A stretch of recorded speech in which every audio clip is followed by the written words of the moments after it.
రీసెంట్గా మన జైషా ఐసీసీకి చైర్మన్గా ఎన్నికయ్యాడు ఏకగ్రీవంగా. ఇది అందరికీ తెలుసు. కానీ ఇతడు ఐసీసీ చైర్మన్ అయిన తర్వాత ఏమేం మార్పులు చేస్తాడో అని మన ఇండియన్స్కి అయితే చాలా డౌట్లు ఉన్నాయి. ఒకరైతే ఐసీసీ 2025 ఛాంపియన్స్ ట్రోఫీ వెన్యూని మారుస్తారని, ఒకరైతే ఇంకోరు WTC వెన్యూని కూడా మార్చాలని చాలామంది చాలా రకాలుగా డిబేట్లు చేస్తున్నారు.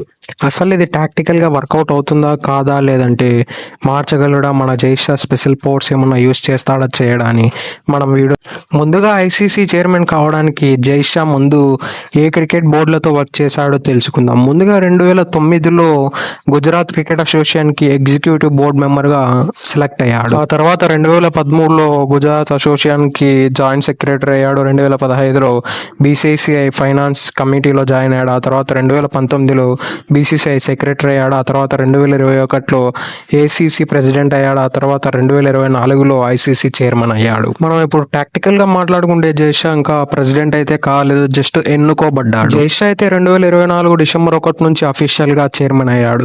ఆ తర్వాత అతడి పదవీ కాలం ఎండ్ అయ్యేసరికి 2 ఏళ్లకోసారైనా ఇతడు మార్చొచ్చు, లేదంటే 2 ఏళ్ల తర్వాత ఇతడు రినోవేషన్ చేసుకొని 4 ఏళ్లకోసారి, లేదంటే 6 ఏళ్ల వరకు ఇలానే కొనసాగించవచ్చు. One of the youngest ICC chairman మన జైషా. కేవలం 35 ఏళ్లకి ఇతడు ఐసీసీ చైర్మన్ అయ్యాడు. ఇండియా నుంచి ఐసీసీలో టాప్ పొజిషన్లకు పోయిన వాళ్ళల్లో మిస్టర్ జైషా నెంబర్ 5లో ఉన్నారు.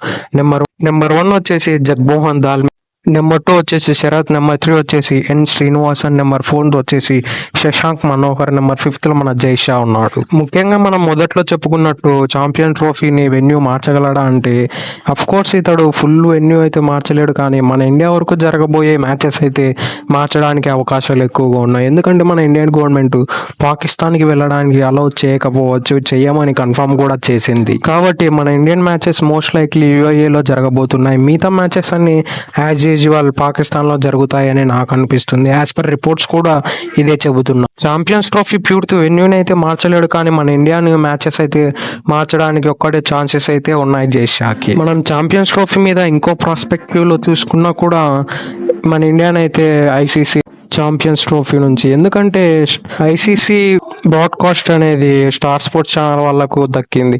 వాళ్ళు ముందుగానే చాలా నష్టాల్లో నడుస్తుంది వాళ్ళ కంపెనీ, కాబట్టి వాళ్ళను సేవ్ చేయడానికైనా ఐసీసీఐ డెఫినెట్లీ ఇండియాని ఎలిమినేట్ చేయదు. అలానే WTC ఫైనల్స్ కూడా వెన్యూ మార్చడానికి ఎటువంటి అవకాశాలు అయితే లేవు, ఎందుకంటే ఈ ఫైనల్స్ వెన్యూస్ అనేది ముందే ఎప్పుడో డిసైడ్. ఒకవేళ దేశంలో ఏమన్నా జరిగితే కానీ ఆ మ్యాచెస్ అనేవి వెన్యూ అనేది చేంజ్ చేయరు. కాబట్టి WTC ట్రోఫీ కూడా లాస్ట్లోనే జరగబోతుంది ఈసారి కూడా.